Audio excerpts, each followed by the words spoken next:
জমির দাগ অনুসারে এবং রেকর্ড অনুসারে আপনার জমি সঠিক জায়গায় রয়েছে কিনা, বা আপনি যে জমিটা কিনেছেন, দীর্ঘদিন ধরে বাস করছেন, বা যে জমিটা কিনবেন ভাবছেন, সেই জমিটা সঠিক অবস্থান করছে কিনা রেকর্ড অনুযায়ী এবং দাগ অনুযায়ী, সেটা কিন্তু সবার আগে দেখে নেওয়া উচিত।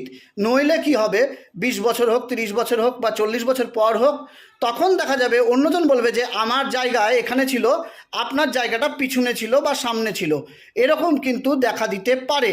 এটা আমরা বাস্তব অভিজ্ঞতা থেকে বলছি, কারণ এরকমই একটা ঘটনা ঘটেছে, যেটা রেকর্ডে দেখা যাচ্ছে যে জমি মানে কেনা হয়েছে, সেই জমিটা যতদূর লম্বালম্বি ছিল, সেই জমি লম্বালম্বি না হয়ে সেটা কিন্তু বর্তমান অবস্থায় পাশাপাশি দেখা দিয়েছে। দুটো দাগে ছিল, সেটা একটা দাগে বর্তমানে অবস্থান করছে।